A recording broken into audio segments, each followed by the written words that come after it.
Celebration time, Kelly, getting in the mood and stuff.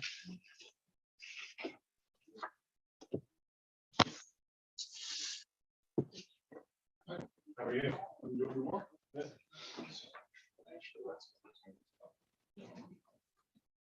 Who's the guy in the back there on the left? Because he asked me where this was.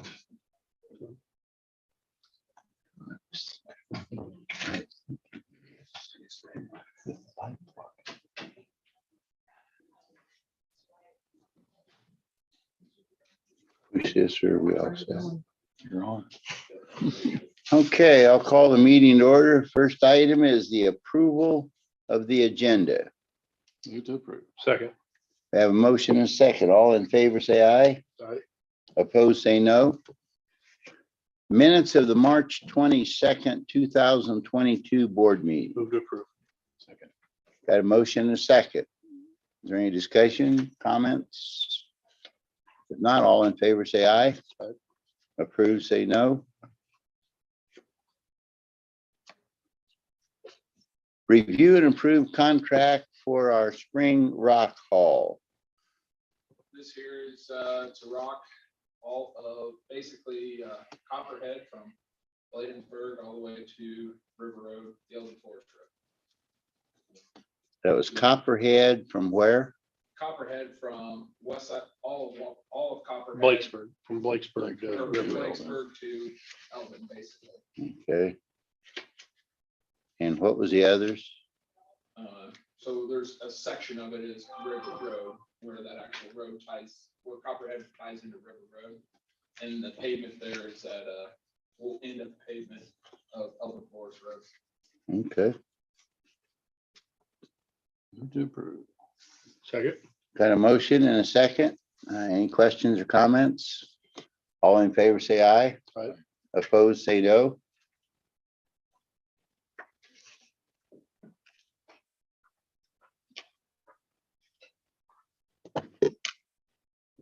Amendments to the Wapello County Handbook, section 4.3 and 5.3. During our collective bargaining, we made some changes on the insurance, about retiree insurance, and starting, it was supposed to be a year ago, July 1st, but we didn't do it. But this July 1st, the employees will make a contribution towards the premium.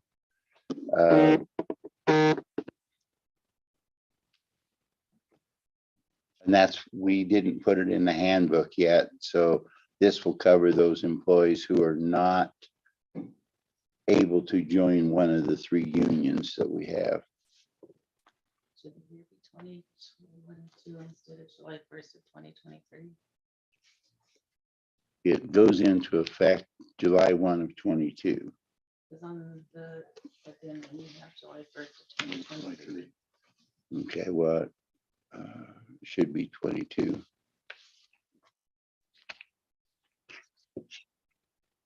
No, are you looking at retirees? Retirees, yeah.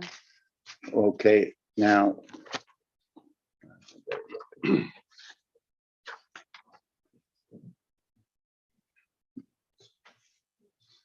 The retiree portion, they have until July of 23 to retire. And they'll still be covered by the county insurance. But the payment starts July of 22.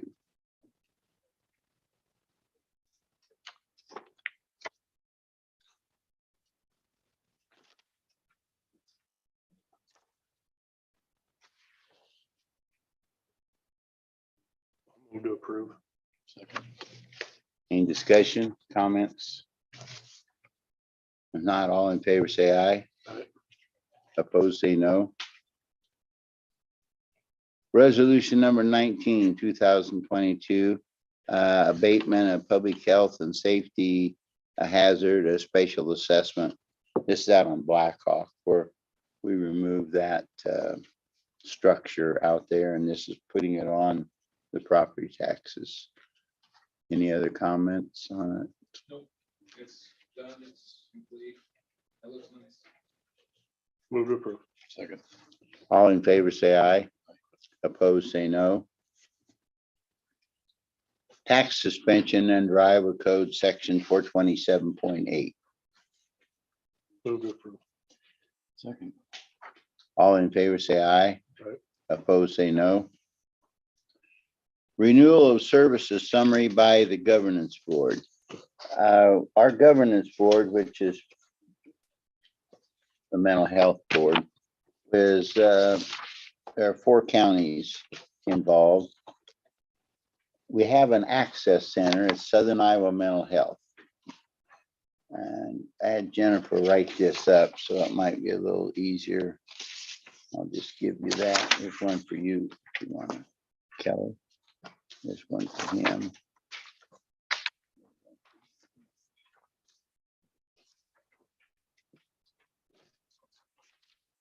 And what it is that the Access Center, and I'll try and explain this in an easy way. The Access Center has certain costs for providing services for the governance board. If you hire one nurse, we would not need that nurse full-time just for our governance board, our region. So what they've done is they allow other regions to have access to this access center at Southern Iowa Mental Health. Well, there are times when some of the other regions don't have clients there.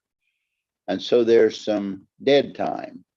So what happens is our governance board has to make up those costs in the area where no one's using it.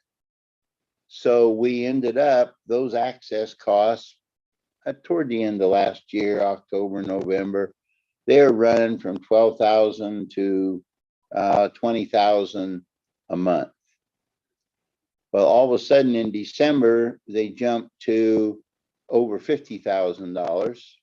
And in January, it was over $80,000. Well, what that means is that's way over what we as a governance board budgeted.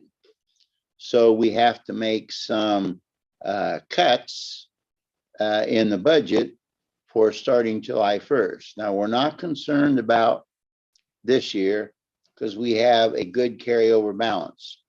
However, the state is requiring that 2 years from now, we only have a 5% carryover balance.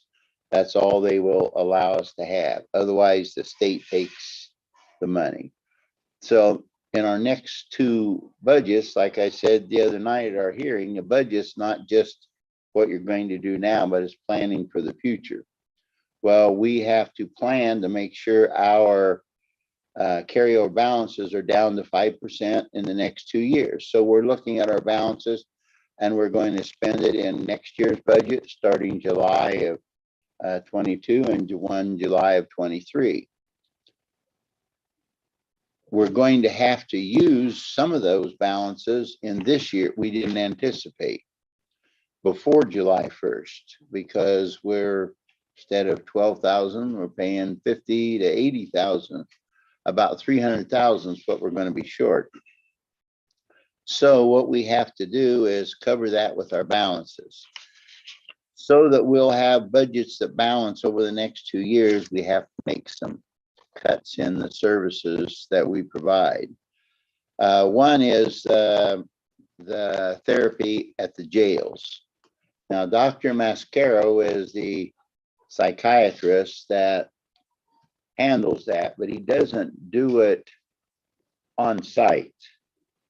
What he has been requiring is, though, that he has a therapist go in and do an evaluation first and do the paperwork and then give it to him.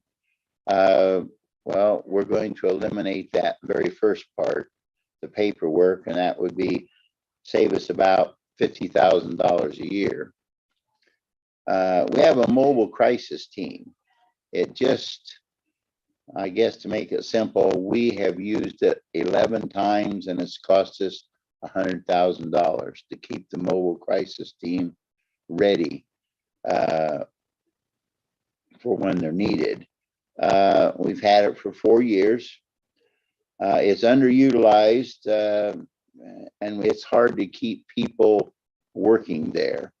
There are times when law enforcement calls and there's nobody to respond. There's time when law enforcement will call and they'll say, "I'd just take them to the emergency room." And we're paying a very hefty amount for that. We're still going to be able to keep the social worker in law enforcement, and they see 20 to 30 clients a month. And so we're going to have to do something different, but for now, we have to make changes in, it's just not cost effective. Also, at Southern Iowa Mental Health, they have to deal with people who sometimes are unruly. And the people actually, we can't make them stay there. When they go there, they may go there to get out of going to jail or something, but we can't control them. So Southern Iowa Mental Health asked us to provide security, and that was 24 hours a day. Well, what we're going to do is not provide that security. It's a private security firm. We're not going to provide them during the day from 7 a.m. to 7 p.m. because there's all kind of other people there that might be able to help if there's a problem, but we'll still keep them from 7 p.m. until 7 a.m. The savings there could be as high as $78,000 a year. These recommendations, the top 4 that you see there, are Christina, who is in charge of Southern Iowa Mental Health, has recommended these changes. It's a fact we have to make some changes, so we want to make the ones that are least affect our clients. And so far, this is what we think is going to happen. On the court ordered evaluations, it's another very expensive project. So far, it's cost the region $18,000, and I think we've only done 7 evaluations. The potential savings is about $40,000 a year. Wapello County, before the state changed the system, we gave to Southern Iowa Mental Health, and Brian sits on that board. We give them, it's over $300,000 a year just as a block grant. Here's mental health funds to help you. It's not designated for any certain purpose. It's to keep you operating. A lot of the counties around the state quit doing that, and I think we only have 5 other like Southern Iowa Mental Health around the state. So it really affects the way that we do business. Well, part of those funds are, they allocate about $100,000 for public education. That's to let people know what services we provide. We're going to cut that by $75,000. We've never, that I can recall, ever spent all of the $100,000 on public education. Our block grant that we give to them was well over $300,000. We'll still be giving them $277,000. But the reason I wanted to put this on the agenda is they asked the supervisors to vote on this because we have to give a 90-day notice to Southern Iowa Mental Health that we're going to make these changes. Even though Christina agreed, these are the changes that should be made. I told them we're all on these boards at the request of the Board of Supervisors, and they may have ideas they want or they don't want to do some of these things, and I'd be directed to vote that way. So I wanted to make you aware of what changes there. Some of them are going to be noticeable, just like when you walk in, you won't see the private security firms there during the day, but they will be during the night. The idea on mobile crisis team, man, it really sounded good. It's to help law enforcement, but it just doesn't work out that way. So these are the changes that the governance board is going to institute. And we also have an advisory board that gives recommendations to the different regions. And they are making these recommendations also, that we make these cuts, but we're trying to make the cuts at least affect the day-to-day contact with our clients. They'll still be getting the services, but the areas that are underutilized, we're going to have to make some changes. And 2 years from now, we're probably going to have to make more changes because the state funding does not match what we as a county have been giving. We're okay for 2 years because we have the carryover balances to cover that shortfall. After 2 years, there will be more cuts in services. So I gave you that. There's a little more in those letters than what I said, but those are the cuts that are going to be made, and it all comes because of the shortfall at the access center. We are asking the other counties that when they pay for their service, when they use it, but that dead time when it's not being used, our board has been paying that whole shortfall.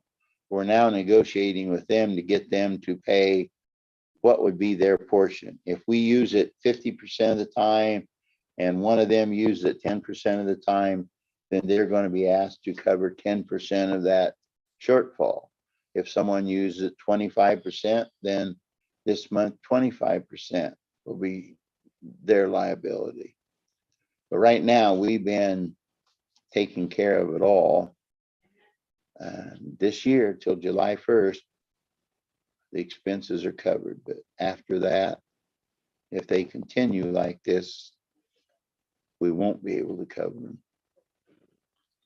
As Jerry said, I sit on that board, and probably one of the things I'm proudest of that I've been on since I've been on the Board of Supervisors is the growth of Southern Iowa Mental Health from being down at the Wapello building and 16 employees to, I think we got about 90 employees over there now.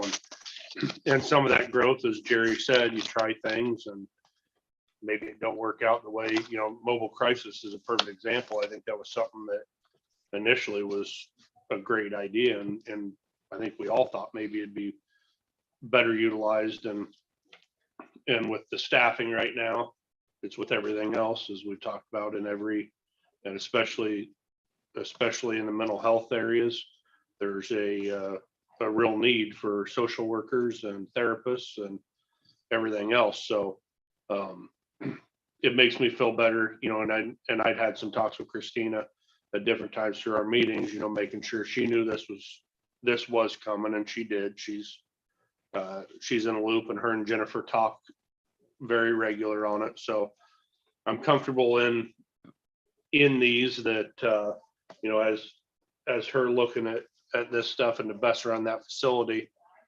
I'm comfortable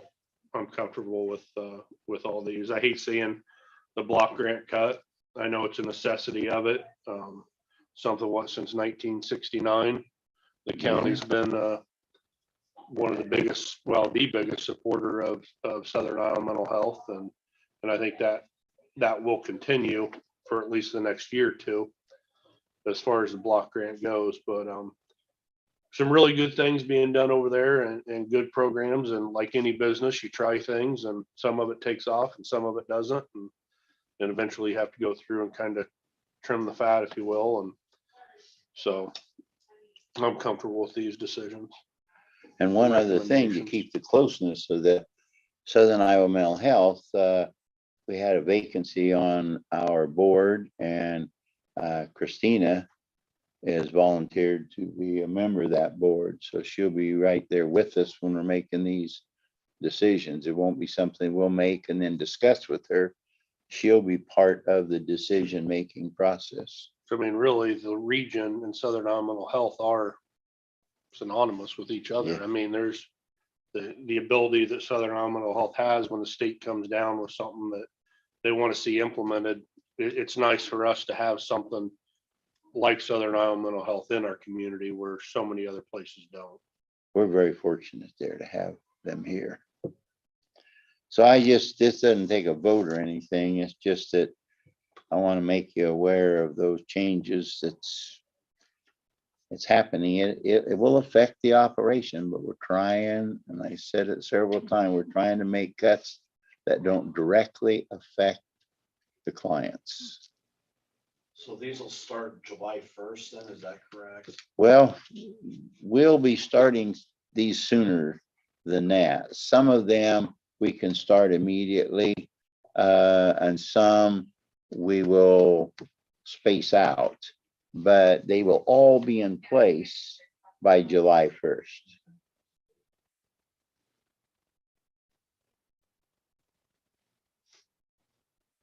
So just out of curiosity, could you have been able to keep these things if there was still a mental health levy that you could levy for this? Or is this a totally separate thing from that? Well, it's yes and no. The levy, ours was the highest levy that was permitted, $47.28 per capita. So that's the highest we could levy. So if these adjustments here, like going from 12,000 to 58,000 would put us over that, we'd still have to make some adjustments. We're looking ahead to the time when we don't have the full 4728. When we're done with this next 2 years, the amount that the state's going to be giving us is about $42 per capita. So we're preparing for that time when it comes. And since they just instituted this, it's not likely they're going to say, wait a minute, we made a mistake. Let's increase it again. So we're going to be in good shape as far as being ready for 2 years from now. So how do you explain the big jump then between what you guys have had to cover just in a few months, going from, 12,000 to 20,000 or whatever it was to 80? I mean, that seems like a pretty big jump. Is there anything that you can kind of, I think it's utilization. We have this amount of time Southern Iowa Mental Health provides. We use this much. Seals region might use this much, and someone else this much. So it's utilization. It's used less, so there's more dead time to cover. And right now, that's our responsibility. So working with the others to say, hey, you need it too. If they shut this down, what are you going to do? So you're going to need to help us on this. That's one way. Another cost is that what they've had to pay the people to do this kind of work. There's just not a long line of those people. And so the costs, and do they pay a hiring bonus to get them? We've done hiring bonus, we've done about retention bonuses, about anything you could think of that gets people and keeps people. I mean, because you're constantly running short of therapists or prescribers or whatever. I mean, they're in such high demand, they almost name their price. So it's the increased cost and the utilization that's making our share bigger. so the county paying for all the other ones that aren't utilizing their services, was that something that you guys took upon yourselves to do, or was that something that was designated to this region, was to cover the non-use, I guess, of the others? We needed the service. Our governance board, the 4 counties, we needed the service. But like I've said in the beginning, if we hire an RN, we might not need them full time, but still, we knew we had to have them there full time. They may not be sitting with a client tonight, but they will be sitting with 6 of them tomorrow night. So what we did was advertise this to the other regions. Hey, we have a service here. Instead of you starting it, why don't you use ours? It'll help us. You won't have the startup costs So then we encourage other people to use it, and that it's never got to 100% utilization. So since we started it, if nobody else wanted to get in on it, we were gonna cover the whole losses. So it's, we started, it's our baby, so we're trying to get other people to use it. So that means we won't have that much dead time. Yeah, it's just strange though, that even if they use it on a, like a nurse on a limited basis, that they would pay for what they use, right? Rather than just have the, this county and this region foot the entire bill. Yeah, I mean, even if it was a la carte sort of thing, like we're gonna, we're only gonna use it so much, but we're gonna pay you this much because we use that service. It just, that seems weird that even if they did use some, that they really haven't contributed in that way. well, the discussions now are let's all pay our fair share. Yeah. Because the startup costs are really, really heavy on these. And once you get going, you can make adjustments.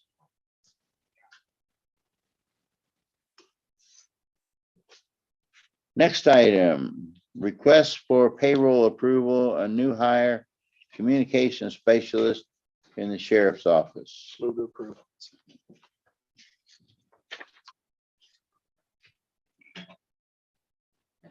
You got, Yeah. have a motion and a second. All in favor, say aye. Aye. Opposed, say no. Any other business to come before the board?